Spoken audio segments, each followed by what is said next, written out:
Почитувани слушатели, ви посакувам Божи благослов. Вистината за спасението. Зошто имаме потреба од Спасител? Библијата нагласува дека сите сгрешија и не ја заслужуваат Божјата слава. За ова нешто апостол Павле пишува во Римјаните 3 глава, 23 стих. Заради непослушноста на Адам, сите луѓе станаа непослушни. Јас, ти, сите. Гревот на Адам е и мој личен грев, кој ми се припишува во целост. Тоа е исто како јас да сум бил во Еденската градина и сум го прекршил Божиот морален закон. Тоа што не ја заслужуваш Божјата слава и што јас не ја заслужувам Божјата слава, подразбира дека Бог воопшто не е задоволен од мене и од тебе. Ниту еден човек, колку и да се придржува до моралните вредности, не може да му угоди на Бог. Гревот е преголем за да се задоволи Божјата праведност. И бидејќи е така, кои се последиците од гревот?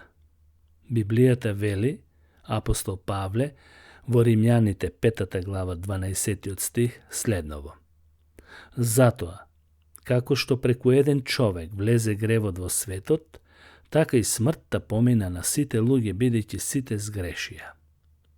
Светот не беше создаден со грев, како што мислат некои фаталисти, дека светот бил предопределен за да влезе гревот во него. Туку тој, гревот, влезе како резултат на целосната вина и непослушност на човекот. Смртта е отсуство на живот и блаженство. Човекот тоа блаженство не го заслужува. Секој човек што се раѓа во светот е зачнат во грев, кој што резултира со смрт. Тоа Давид во 51-иот псалм го нагласува и вели: мајка ми ме зачна во грев. Тој грев има последици. Која е казната заради гревот? Библијата нагласува и вели: зашто платата за гревот е смрт, а Божиот дар вечен живот во Исус Христос нашиот Господ. Тоа е запишано во Римјаните 6 глава 23 стих. Заслугата за гревот е смрт, духовна, физичка и вечна смрт. Духовната смрт е одвојување од Бог. Тоа е непознавање на Бог. Физичката смрт е уништување на телото со распадливост, а вечната смрт е казна која што заслужува вечна мака, пекол, смрт, ад, каде што и црвот не умира и огнот не изгаснува, реално место на маки. Но, има ли решение за гревот? Кој е Божиот план за спасение?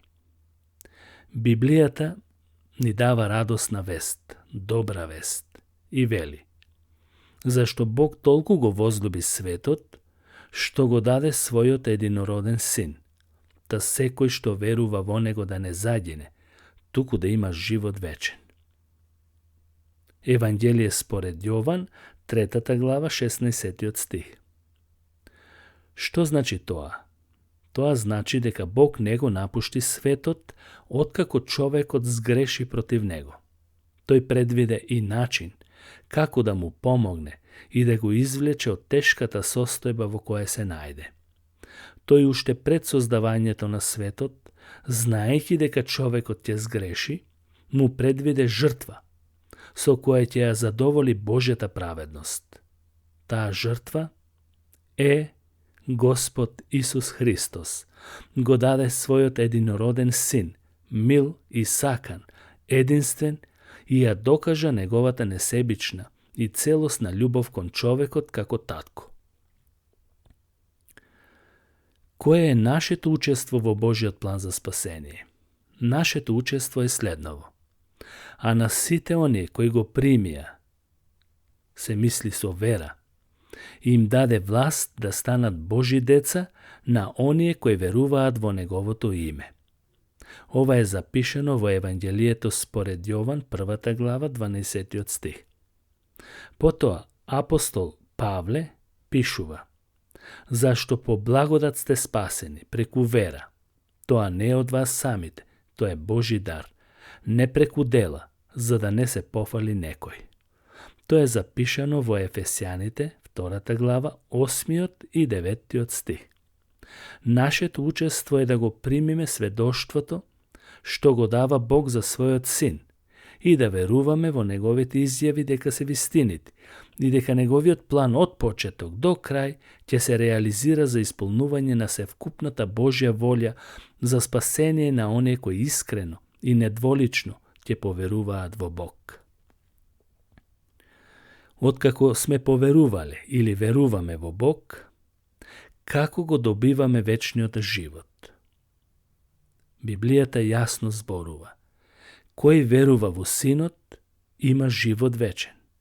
А кој не му е покорен на Синот или кој не верува во Синот, нема да види живот, туку Божиот гнев останува врз него. Ова го запишал апостол Јован во Евангелието според Јован, 3 глава, 36 стих. Животот го добиваме само преку вера во Исус Христос и целосна послушност на неговото учење. Верата се потврдува само преку послушност на неговите зборови. Ако верата не е придружена со извршување на Божјата волја, тоа се смета како напразно да се изговара Божјото име. Зашто Библијата вели и демоните веруваат на таков начин. Вечниот живот е најскапоцениот дар за сите оние кои го добиле. Верата е усмерена само кон Божиот Син. Друг пат не постои за спасение. И сега ова прашање што мнозина го поставуваат: може ли да се изгуби вечниот живот кога еднаш е даден? Господ Исус Христос вели: и јас им давам вечен живот, и тие нема никогаш да загинат, и никој не може да ги грабне од мојата рака. Мојот татко е поголем од сите, и никој не може да ги грабне од раката на мојот татко. Ова е запишано во Евангелието според Јован, 10 глава, 28 до 30 стих. Исус вели: јас им давам вечен живот. Исус го дава животот. Тоа е како прво. Второ, тие никогаш нема да загинат. Никогаш е позиција која што не може да се измени, зашто Бог е оној кој го одржува животот. Трето, никој не може да ги грабне од мојата рака. Тука се истакнува силата и моките. Божјата сила е над секоја друга сила. Четврто, никој и никогаш христијаните се потполно сигурни зашто тоа е Божјо ветување.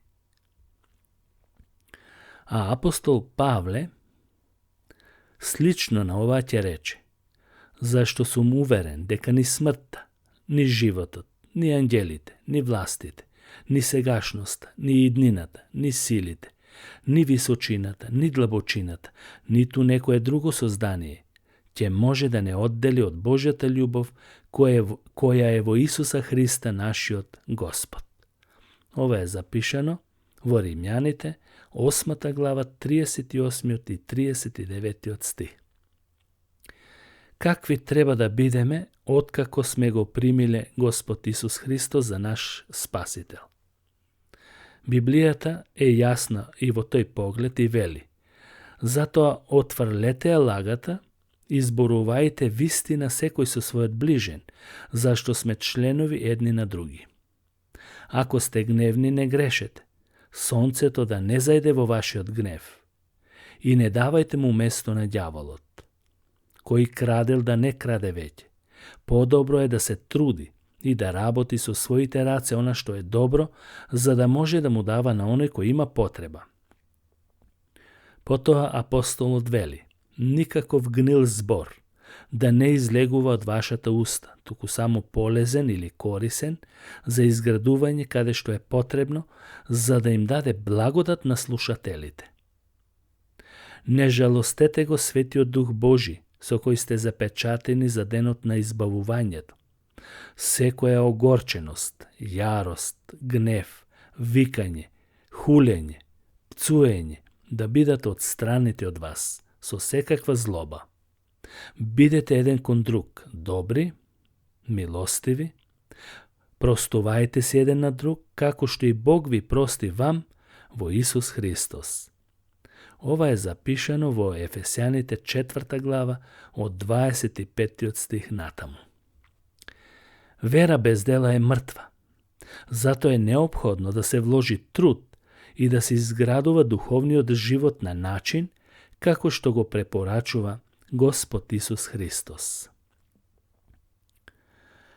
Како може да се очисти гревот кога некој ќе сгреши?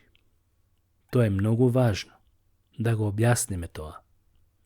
Библијата вели: ако речеме дека немаме грев, се лажеме самите себе и вистината не е во нас.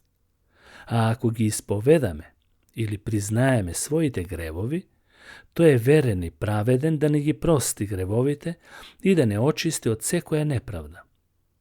Ако речеме дека не сме сгрешиле, него го правиме лажец и неговиот збор не е во нас. Ова е запишено во првото послание од Јован, 1 глава, 8 до 10 стих. Потоа вели: деца мои, ова ви го пишувам за да не сгрешите. Но ако некој сгреши, имаме бранител при таткото или застапник, Исус Христос праведникот. Тој е жртва помирница за нашите гревови. И не само за нашите, туку и за гревовите на целиот свет. Односно, за сите кои би сгрешиле и ќе побараат помош од Него. Но, почитувани слушатели, што се случува со оние кои не се спасени? Библијата вели: а на страшливците, неверните, на гнасните, на убийците, на блудниците, на вражалците, на идолопоклониците и на сите лажговци, нивниот дел е во езерото кое гори со оган и сулфур. Тоа е втората смрт. Ова е запишено во Откровението 21 глава, 8 стих. Според оваа констатација, тоа е судбината на сите оние кои не веруваат или не се родени од Божиот свет дух. Што е тоа вечна смрт? Библијата вели дека вечна смрт е вечно одвојување од Создателот. И смртта и подземјето беа фрлени во огненото езеро. Тоа е втората смрт. Огненото езеро. И кој не беше запишен во книгата на животот, беше фрлен во огненото езеро. Откровение, 20 глава, 14 до 15 стих. Тоа е вечно одвојување од Бог. Душата е одвоена од Бог и не може веќе да комуницира или да добие помилување за живот. Дали ќе бидат судени верниците? Секако не. Библијата вели: вистина, вистина ви велам, кој го слуша мојот збор и верува во оној кој ме прати, има живот вечен и не доаѓа на суд, туку преминал од смрт во живот. Евангелие според Јован, 5 глава, 24 стих. Тоа е нашата слобода, што ја имаме на судниот ден. Христос го ослободува секој верник од Божиот суд. И затоа Павле вели: и така, сега нема осудување за оние кои се во Исус Христос. Римјаните, 8 глава, 1 стих.